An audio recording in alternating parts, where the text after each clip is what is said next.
오늘은 엘리사의 기도 세 번째, 독을 해독하고 부족함을 채우는 기도에 대해서 함께 말씀을 나누겠습니다. 요즘에 참 문제가 되는 것은 뭐냐면 이렇게 마이크로 플라스틱이라고 하는 미세 플라스틱이 상당히 문제가 많이 됩니다. 그래서 해양 생태계에 커다란 그런 어려움을 주는데, 인간의 인체 혈액 속에도 이 미세 플라스틱이 들어가기도 하고, 또 장기에도 들어가기도 하고, 또 심지어는 태반에 이 미세 플라스틱이 들어가기도 하고, 또 그리고 우리가 먹고 있는 이 소금에도 이 미세 플라스틱이 상당히 있다라고 하는 겁니다. 전에 어느 영상을 보니까 거북이의 코에 막 플라스틱이 껴 있고, 온몸에 막 이제 그런 그물망에 걸려서 이렇게 죽어가는 이제 그러한 모습들을 본 적이 있는데, 여러분, 당장 우리에게 보이지 않지만 이 미세 플라스틱은, 마이크로 이 플라스틱은요, 당장 눈에 보이지는 않습니다. 하지만 그것이 점점 모임에 쌓여질수록 나중에 가서 그것이 질병의 원인이 이제 되기도 하는 것이죠. 여러분, 우리가 삶을 살아가면서 당장에 눈에 보이지는 않지만 서서히 우리의 영혼과 우리의 건강을 해치는 그런 독소들이 있습니다. 당장 눈에 보이지 않는 삶의 그런 위험들, 그리고 우리가 삶을 살아가면서 늘 겪게 되는 이런 물질적인 어려움들, 오늘 이 본문의 사건은 이 부분에 대해서 우리에게 교훈을 주는 그런 내용이라고 할 수가 있습니다. 열왕기하 4장의 말씀은 이 당시 이스라엘 백성이 아주 이 극심한 흉년에 이제 놓여져 있었는데, 그런데 엘리사와 그 제자들이 이 길갈이라고 하는 곳에 이제 도달하게 됐습니다. 길갈이라고 하는 지역은 여호수아 시대 때에 이스라엘 백성이 요단을 건너가고 나서 그곳에서 할례를 행한 장소이고, 또 그곳에서 유월절을 지켰던 그런 장소입니다. 그러니까 하나님의 은혜와 하나님의 회복, 하나님의 회복과 은혜를 상징하는 그런 은혜의 장소인 이 길갈입니다. 그런데 이런 길갈에 이들이 이르렀는데 그곳에서 굶주림과 고통을 겪게 되어진 것이죠.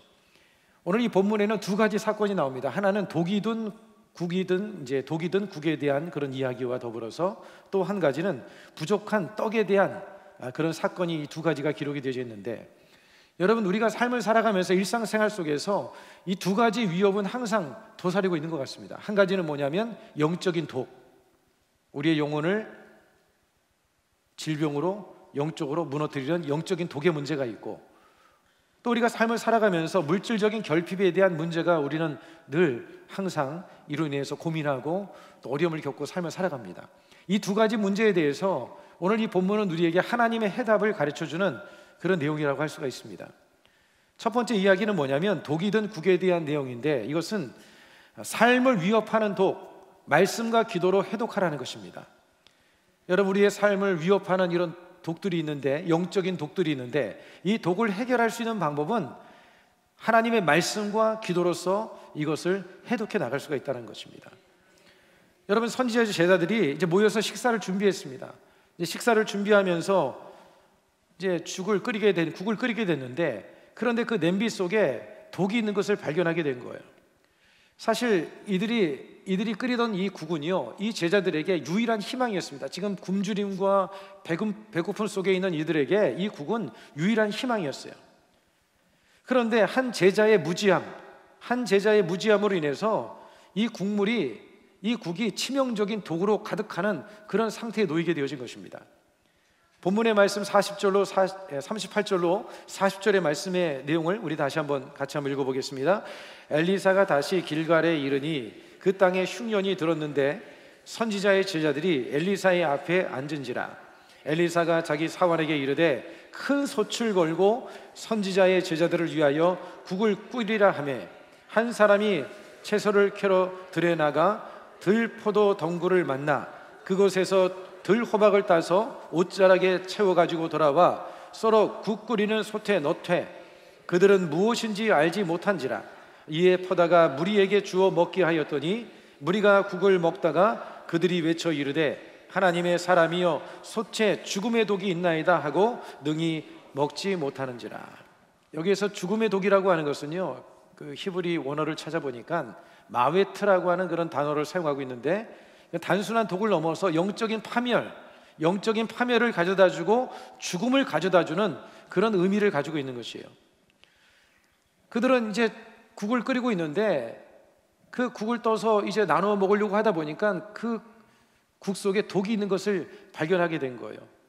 그래서 엘리사에게 독이 들어있나이다 그렇게 이야기를 하죠. 여러분, 여기에 나오는 이 들호박이라고 하는 것은 야생 오이를 말하는 겁니다. 야생 오이인데 여기에는 이제 치명적인 독이 들어있다고 합니다. 사실 이들은 굶주림 가운데 있었기 때문에 뭐 지푸라기라도 잡는 심정을 가지고 그래서 이 들오이를, 야생 오이를 그것에 넣은 겁니다. 그런데 그것이 이제 독이 퍼져서 이제 그것을 먹지 못하게 되는 그런 상황에 놓여지게 된 것이죠. 여러분, 우리가 삶을 살아가면서도 이런 영적인 독이 우리에게 다가올 때가 있습니다. 겉으로 보기에는 아름다워 보이고 겉으로 보기에는 유익해 보이지만 영혼을 서서히 잠식시키고 영혼을 서서히 병들게 만드는 그런 독들이 존재합니다. 영적인 독이 존재합니다. 그 영적인 독이 뭐냐? 바로 세상적인 가치관이라고 하는 거예요. 여러분, 세상적인 가치관은 무엇입니까? 물질을 추구합니다. 그리고 세상적인 가치가 뭐예요? 명예를 추구하고 권세를 추구하고. 세상적인 가치관은 물질 만능주의, 그리고 외모지상주의, 성공 위주를 추구하는 그런 세상의 가치관이 바로 영적인 독이라고 하는 거예요. 그런 것들을 추구하다가 보면 결국에 가서는 영이 무너지게 되어져 있습니다. 그 다음에 또 한 가지, 여러분, 이런 영적인 독 중에 하나가 무엇인가 하면 바로 잘못된 욕망이라고 하는 거예요. 사람들의 마음속에 갖게 되는 잘못된 욕망이 무엇입니까? 어떤 권세를 추구하는 것, 힘을 갖고자 하는 것, 세상의 영광을 추구하는 것, 이런 것들이 바로 잘못된 욕망인 것이죠. 그리고 잘못된 거짓된 가르침, 이러한 것들이 바로 영혼을 무너뜨리는 요소가 되어진다고 하는 거예요. 오늘 여러분의 생각 속에 혹시라도 이러한 것들이 여러분의 생각을 잠식시키고 여러분의 영혼을 잠식시키고 있지 않은지 한번 여러분 자신을 한번 돌아볼 필요성이 있는 거예요. 세상의 가치관을 추구하고 있지 않은가? 세상의 영광과 권세와 물질을 추구하는, 마치 여러분 예수님의 제자들이 예수님께서 이제 조금 있으면 그 십자가의 고난을 예고하는 가운데서 제자들은 서로 거기에서 다툼을 합니다. 누가 크냐? 세상에서 권세를 추구하고 세상에서 영광을 추구하는 이런 잘못된 가치관, 이런 것들이 바로 영혼을 파괴하는 그런 요소가 되어진다고 하는 것입니다. 여러분, 오늘 이 본문에 나오는 들호박 사건은요, 단순히 어떤 그런 하나의 해프닝적인 사건이 아니라 당시 이스라엘 사회에 만연되어져 있던 바알 숭배, 그리고 이방 종교의 독을 상징하는 거예요. 당시 이스라엘 백성들은 바알 숭배가 이스라엘 백성에 전체적으로 퍼져 있었어요. 그리고 이방 종교에 대한 그런 것들이 심취해져 있는 그런 상태에 있었습니다. 그것이 바로 이스라엘 백성들에게 독이 되었던 거예요. 그들의 영혼을 갉아먹고 그들의 영혼을 파멸하게 인도하는 그런 것이 되었던 것이죠. 겉으로 보기에는 화려하고 겉으로 보기에는 유익을 줄 것 같고 겉으로 보기에는 성공을 줄 것 같지만 결국에 가서는 그들의 영혼을 파멸로 이끄는 것이 바로 이런 영적인 독이라고 하는 것이죠. 오늘 여러분의 삶 속에 이런 영적인 이런 독소 같은 것들이 여러분의 생각과 마음을 파고들지 않는지 항상 여러분들이 주의하고 그러한 것들을 물리쳐 나갈 수 있기를 간절히 소망합니다. 여러분, 우리가 잘못된 것들을 취하게 되면, 잘못된 것을 우리의 생각에 담으면 그 생각이 우리의 영혼을 망가뜨리는 경우가 많습니다. 음식도 그렇지 않습니까? 우리가 뭔가 상한 음식을 먹게 되면 어떻게 합니까? 탈이 나거나 아니면 몸에 심각한 병이 들거나 아니면 그로 인해서 죽을 수도 있는 그런 일이 발생하게 되어지는 거예요. 오늘 이 본문에 나오는 이 제자 한 사람이 무지함으로 인해서 그 독에다가 잘못된 그런 들호박을 눈물 인하여서 그 온 국이 다 먹을 수 없는 독이 가득한 것이 되었던 것처럼 여러분의 생각 속에, 여러분의 마음 속에 잘못된 것을 넣게 되면 그로 인해서 여러분의 인생 전체를 무너뜨릴 수가 있는 요소가 되어진다고 하는 거예요. 그래서 우리는 듣는 것들을 잘 들어야 되고 마음에 무엇을 담아야 될지를 또한 분별할 줄 아는 그런 은혜가 필요한 것이죠. 여러분, 인간이 타락하게 된 그 원인을 보십시오. 하나님께서 아담과 하와에게 선악과를 따먹지 말라고 했는데 아담과 하와가 그 선악과를 따먹음으로 인해서 온 인류가 다 죽음의 독을 마시게 되어지고 온 인류가 죽을 수밖에 없는 그런 상황에 놓여지게 되어진 것입니다. 여러분의 인생 속에 여러분의 생각을 파고드는 세상적인 가치관, 이런 잘못된 욕망들, 이런 것들이 여러분의 심령을 파고들기 시작하면 여러분의 영혼과 여러분의 온 삶을 무너뜨릴 수 있는 그런 요소가 될 수 있다고 하는 것을 여러분들이 항상 잊지 말아야 되는 거예요. 물질과 여러분 성공을 하나님보다 더 앞세우는 것, 그것이 바로 영적인 독인 것이에요. 여러분, 이런 독이 발견된 것을 보고는 독이 있다는 이야기를 듣고 엘리사가 어떻게 합니까? 독을 제거하기 위해서 한 줌의 가루를 넣으라고 합니다. 그래서 그 국에다가 한 줌의 가루를 넣게 되죠. 여러분, 이 한 줌의 가루가 상징하는 것이 뭐냐면 바로 하나님의 말씀을 상징하는 거예요.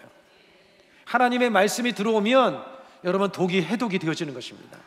우리의 생각 속에 어둠의 생각들, 부정적인 생각들, 불신앙적인 생각들, 세속적인 생각들, 세상의 가치관으로 채워져 있는 우리의 생각이 변화되려면 하나님의 말씀이 들어와야 되는 거예요. 하나님의 말씀이 여러분의 생각을 해독하고 여러분의 마음을 해독하는 그런 역사를 이루게 되는 줄로 믿으시길 바랍니다. 혹시라도 여러분이 마음에 짜증이 일어나고 불평이 생겨나고 원망이 생겨나고 있다고 한다면 그것은 분명 영적으로 문제가 있는 거예요. 여러분, 그 마음을 해독할 수 있는 방법은 뭐냐면 하나님의 말씀을 채워 넣는 것입니다. 하나님의 말씀으로 여러분들이 충만하게 될 때 여러분의 생각 속에는 어기러진 생각, 삐뚤어진 생각, 온전하지 못한 생각들이 말씀으로 교정되어지고 새롭게 되는 역사가 일어나게 되어지는 거예요. 말씀이 여러분 치료의 해독제인 줄로 믿습니다. 한번 따라서 하겠습니다. 말씀이 치료의 해독제다. 그래서 말씀을 많이 먹어야 돼요. 불평이 날수록, 짜증이 날수록 그냥 억지로라도 말씀을 들으시고 말씀을 여러분의 마음과 생각 속에 채우시길 바랍니다. 하나님의 말씀은 여러분 우리의 인생을 해독하고 우리의 삶을 해독하는, 저주로부터, 죄로부터 벗어나게 만드는 그런 능력의 말씀이 되는 줄로 믿습니다. 제가 어느 글에 보니까 일본에서 있었던 한 도둑의 이야기를 제가 읽어본 적이 있습니다. 이 청년 도둑이 낮에는 자고 밤에 일어나서 이제 출근을 하는 그런 도둑이었습니다. 어느 날은 이제 비가 부슬부슬 오는데 한참 낮에 잠을 자고 이제 밤에 나서는데 비가 부슬부슬 내리는 겁니다. 어느 집을 좀 털어야 될까 이렇게 고민을 하다가 이제 한 집을 선택을 하게 되어졌습니다. 그런데 그 집을 들어갔는데 보니까 침대가 많이 있는 거예요. 그리고는 그 침대마다 아가씨들이 다 거기에 누워 있는 겁니다. 그래서 이 사람이 들어가서 서랍도 열어보고 또 가방도 뒤져보고 다 해봤는데 아무것도 나타나질 않는 거예요. 그래서 오늘 공쳤나보다 생각하고 나가려고 하는데 어떤 아가씨가 갑자기 눈을 뜨고는 뭐라고 얘기를 하냐면 그냥 가시면 어떡합니까? 이거라도 가져가세요 하면서 한 보따리를 준 겁니다. 그래서 아가씨가 주는 보따리를 들고 이제 집으로 돌아갔습니다. 그래서 이게 뭔가 싶어서 열어보니까 그 보따리 속에 성경책이 들어있는 거예요. 그래서 이 사람이 재수온부터 생각하고 그걸 책상 밑에 던져놨습니다. 그렇게 하고 나서 이제 몇 년의 세월이, 이제 몇 년의 시간이 지나고 난 다음에 어느 날 밤에도 이 청년 도둑이 도둑질을 하기 위해서 나가려고 하는데 그날도 비가 많이 오는 거예요. 그래서 오늘은 비가 많이 오니까 집에서 오늘은 좀 쉬어야 되겠다.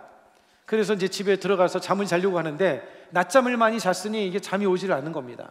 이리 뒤척 저리 뒤척 하다가 갑자기 몇 년 전에 비 오는 날 어느 집에 들어가서 자기가 이 무슨 성경책을 그때 받았던 것을 기억하고는 찾아보니까 책상 밑에 있는 것을 보고 성경책을 딱 폈습니다. 성경책을 폈는데 에베소서 4장 28절의 말씀이 나오는 거예요. 도둑질하는 자는 다시 도둑질하지 말고, 이 말씀이 나오는 거예요. 그래서 그 청년이 그것을 펴고는 마음속에 뭘 느꼈냐면, 아니 이 책에 내가 도둑인 것을 알고 있네. 그리고는 깜짝 놀란 거예요. 마음이 막 가슴이 떨리고 막 두근두근 거리면서, 그래서 이 말씀이 자꾸 생각 속에 떠오르면서 잠은 오지 않지, 이 말씀은 계속해서 생각이 나지. 그러다가 새벽을 맞이해가지고 교회를 갔어요. 교회를 가서 말씀을 듣다가 이 사람이 예수님을 영접하게 되어진 겁니다. 그래서 이 친구가 도둑을 청산하고 이제는 자파상을 하기 시작했어요. 자파상을 시작해서 돈을 많이 벌었습니다. 그 교회의 집사가 되어졌어요. 그런데 이제 노총각으로 있다 보니까 교회 목사님께서 한 자매를 소개시켜 준 거예요. 다른 교회의 자매를 소개를 시켰는데 그 자매를 만나가지고 그래서 결혼을 하게 되었습니다. 첫날 밤 집에 들어가서 이제 남자의 아마 집으로 들어간 거예요. 같아요. 옛날 이제 그 상황이니까 그 집에 들어가서 이제 첫날 밤을 치르기 위해서 둘이 서로 손을 붙들고 기도를 이제 하는데, 기도를 하다가 눈을 딱 떴는데 이 자매가 보니까 책꽂이에 성경책이 꽂혀 있는 거예요. 근데 그 성경책이 어떤 성경책인가 하면 예전에 자기가 도둑에게 줬던 성경책인 거예요. 그래서 이 성경책을 어떻게 알았냐, 어떻게 생겼느냐 그랬더니 그 남자가 하는 얘기가 내가 그 도둑이다, 그렇게 얘기를 했대라는 거예요. 그래가지고 서로 거기서 부둥켜 안고 거기서 눈물로 기도했다는 그런 이야기를 제가 읽어본 적이 있습니다. 여러분, 말씀이 들어가면 여러분 생각이 해독이 됩니다. 인생이 해독이 됩니다. 삶이 해독되는 역사가 일어나게 되어지는 거예요. 여러분의 생각 속에, 마음 속에 자꾸 부정적인 생각이 일어나고 짜증이 일어난다고 한다면 여러분 방법이 없습니다. 의지적으로 안 돼요. 하지 말아야지. 아무리 결단하고 노력한다고 해서 그게 사라지는 것이 아니라 여러분들의 마음속에 하나님의 말씀을 넣으면 되는 거예요. 하나님의 말씀이 들어오면 점점 희석이 되어져서 부정적이고 좋지 못한 생각들이 다 물러가게 되고 좋은 생각, 믿음의 생각으로 가득하게 되는 역사가 임하게 되는 줄로 믿으시길 바랍니다. 여러분, 영혼이 병들고 마음이 병들었을 때 그것을 해독하는 것은 오직 하나님의 말씀밖에 없는 거예요. 말씀이 영혼의 해독약인 줄로 믿으시길 바랍니다. 그래서 여러분 시편 119편 105절의 말씀에 보면 주의 말씀은 내 발의 등이요 내 길의 빛이니이다. 주의 말씀이 여러분 빛이 되어져서 어둠을 몰아내고 여러분의 인생을 환한 삶으로 변화시키는 역사를 이루게 되는 줄로 믿습니다. 여러분, 출애굽기 15장의 말씀에 보면 이스라엘 백성이 홍해를 지나고 나서 3일 길을 갔습니다. 3일 길을 가서 보니까 거기에 이제 마라라는 것을 이제 발견하게 됐는데, 물이 없어서 갈증이 나서 고통 가운데 있었는데 마라라고 하는 것에 도착했습니다. 마라라고 하는 뜻은 쓴이라는 뜻을 가지고 있는데, 근데 물이 써서 먹을 수가 없는 거예요. 그래서 모세를 원망하고 막 불평하기 시작했습니다. 그때 모세는 하나님께 간절히 부르짖어 기도합니다. 그러니까 하나님께서 뭐라고 말씀하시냐면 나무가지를, 하나님께서 한 나무를 가르치면서 그 나무가지를 그곳에 던지라고 합니다. 여러분, 그 나무가지를 던졌을 때 그 쓴물이 단물로 변화되는 역사가 일어난 것이죠.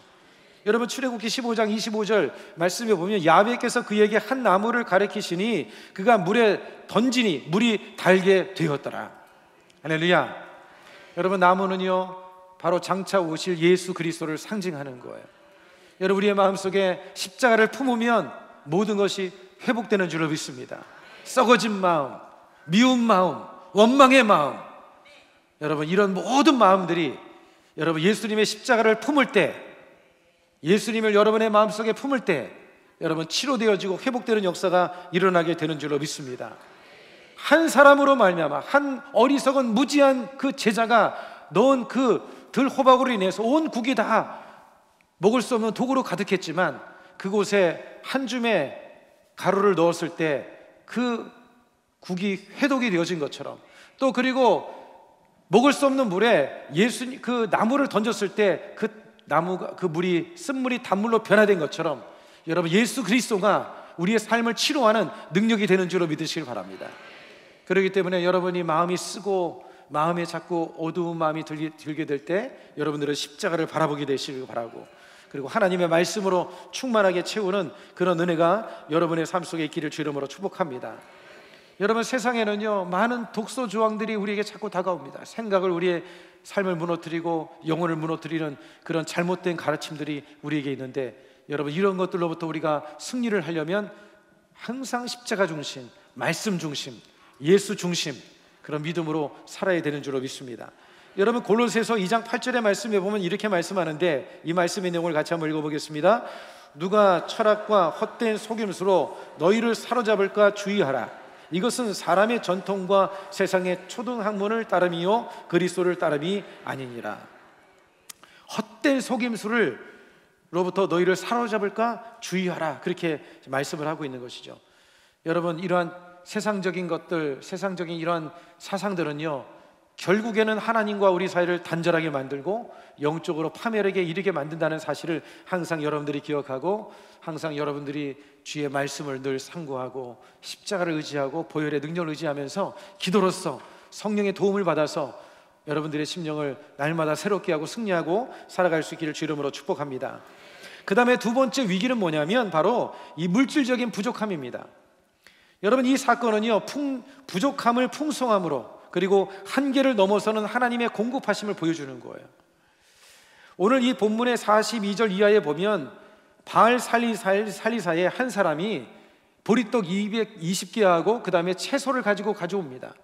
여러분, 그 당시는 기근의 상황이었기 때문에 사실 이것도 적지 않은 그런 양이었어요. 그런데 100명의 선지자들을 먹이기에는 턱없이 부족한 그런 양이었습니다. 엘리사가 그것을 받아들고는 뭐라고 얘기하냐면 무리에게 주어서 먹게 하라, 무리에게 주어서 그것을 먹게 하라, 그렇게 얘기를 합니다. 그랬더니 한 선지자가 뭐라고 얘기를 하냐면 음식의 양이 턱없이 부족해서 100명이 먹기에는 너무나도 지금 작은 양입니다. 현실적으로 맞는 이야기입니다. 그런데 엘리사는 그 말을 듣고는 뭐라고 이야기를 하냐면 야훼의 말씀이 내가 먹고 남으리라 하셨느니라, 그렇게 믿음으로 선포를 합니다. 42절로 43절 말씀을 같이 한번 읽어보도록 하겠습니다. 시작. 한 사람이 바알 살리사에서부터 와서 처음 만든 떡, 곧 버리떡 20개와 또 자루에 담은 채소를 하나님의 사람에게 드린지라. 그가 이르되 무리에게 주어 먹게 하라. 그 사환이 이르되 내가 어찌 이것을 100명에게 주겠느냐 하나. 엘리사는 또 이르되 무리에게 주어 먹게 하라. 야훼의 말씀이 그들이 먹고 남으리라 하셨느니라. 야훼의 말씀이 그들이 먹고 남으리라 하셨느니라, 이렇게 말씀하신 말을 이 제자들이 듣고는 그 말을 듣고 그들이 순종하고 나아갔을 때에 여러분, 놀라운 역사가 일어나게 되어진 것이죠. 그 적은 양이었지만 100명의 그 선지자들이 다 먹는, 그런 풍족하게 먹고 남는 그런 역사가 일어나게 되어진 것입니다.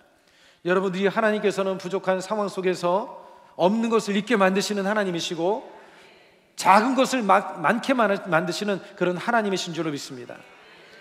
여러분의 삶에 부족함이 있다고 한다면 여러분, 하나님께 기도로 아뢰시기를 바랍니다. 여러분, 우리 주님께서는요, 부족함을 채워주시는 하나님이에요. 지혜가 부족하면 지혜를 주시고, 건강이 부족하면 건강을 주시고, 능력이 부족하면 능력을 주시는 하나님이에요. 부족함 때문에, 없는 것 때문에 원망하고 불평할 것이 아니라 기도로 하나님께 간구하시기를 바랍니다. 어떤 사람들은 없는 것이 있으면 자꾸 그것을 가지고 이건 이렇다 저건 이렇다 원망하고 불평하고 자꾸 문제를 만드는 사람들이 있어요. 여러분, 그런 사람들은 믿음 있는 사람이 아닌 거예요. 문제가 있으면 어떻게 해야 되느냐? 하나님께 엎드려 기도하면 되는 거예요. 여러분, 기도가 최선의 방법인 줄로 믿습니다. 왜냐하면 하나님께서 우리에게 풍족하게 주시는 하나님이기 때문에 그런 것입니다.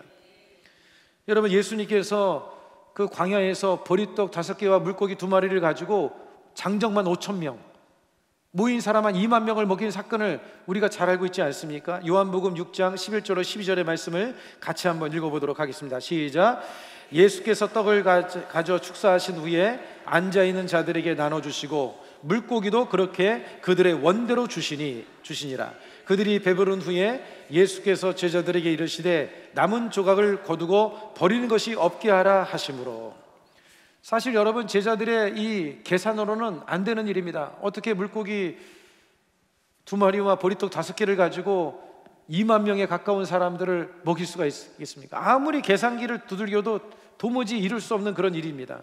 그러나 예수님께서 여러분, 보리떡 5개와 물고기 2마리를 가지고 하늘을 향해서 축사하셨다고 해요. 축사.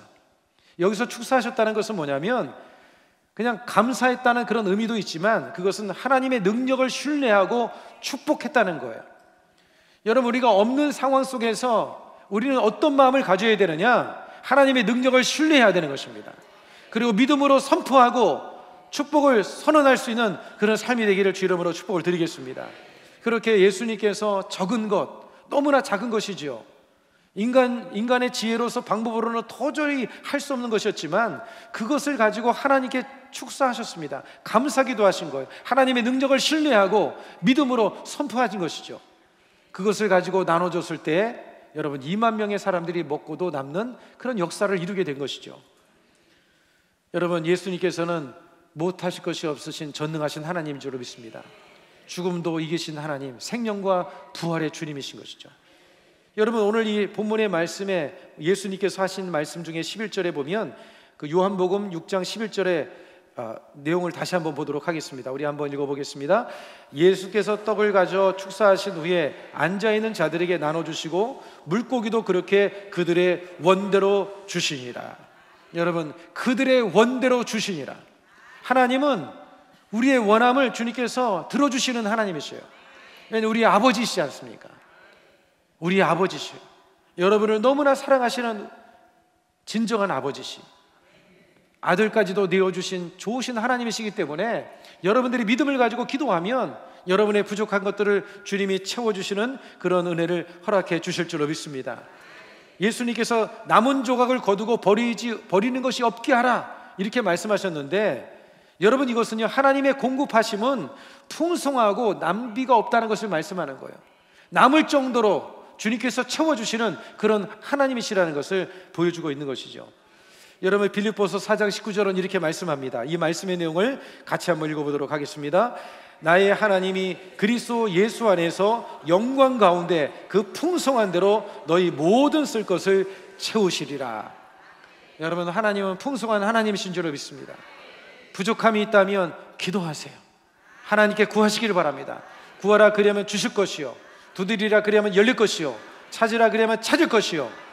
하나님께서 우리가 믿음으로 구하고 나갈 때 하나님께서 여러분의 부족한 것들을 채워주시는 은혜를 허락해 주실 줄로 믿습니다. 여러분, 여기에서 이 빌립보서의 말씀에 보면 이 풍성한 대로라고 하는 이 단어가 있는데, 이것은요, 자신의 부유하심을 따라, 하나님의 부유하심을 따라, 하나님의 공급하심은 인간의 어떤 한계나 노력에 달려있지 않고 하나님의 무한하신 영광과 부유하심에 근거한다라고 하는 거예요. 여러분, 우리 하나님은요, 부유하신 하나님이십니다. 다 가지고 계셔요. 하나님은 참으로 영광스러우신 하나님이신 거예요. 우리가 그 주님 앞에 믿음으로 구하면 주님은 반드시 우리의 기도에 응답해 주시는 그런 하나님이심을 믿으시길 주 이름으로 축복합니다. 그런데 오늘 이 본문의 말씀에 보면 여러분, 엘리사의 기적의 핵심이 뭐냐면 바로 순종이라고 하는 거예요. 순종.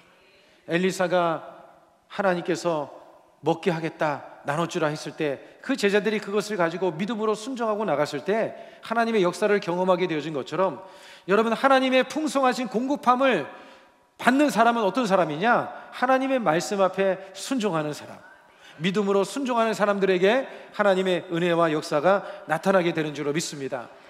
여러분들이 그런 믿음을 가지고 주 앞에 나갈 때 모자람이 없도록 주님이 채워주시는 그런 은혜를 허락해 주실 줄로 믿습니다. 오늘 여러분이 본문의 두 가지는 중요한 사실을 우리에게 두 가지 교훈을 줍니다. 하나님께서는 우리의 삶에 숨어있는 영적인 독을 해독하기를 원하시는데, 그 독을 해독하는 방법이 바로 무엇인가 하면 기도이고, 그 다음에 예수님의 보혈이고 하나님의 말씀이라고 하는 거예요. 우리의 생각을 치료하고 영혼을 치료하고 마음을 치료할 수 있는 것, 우리의 육체의 질병도 치료할 수 있는 것은 여러분, 말씀과 성령의 능력과 보혈의 능력인 줄로 믿습니다. 그 다음에 또 한 가지는 하나님께서는 우리의 부족함까지도 채워주시는 분이시다. 여러분이 부족함이 있을 때 그 부족함이 없는 하나님께 간구함을 통해서 여러분의 부족함을 채우는 그런 은혜가 여러분의 삶 속에 임하기를 주님의 이름으로 축복을 드리겠습니다.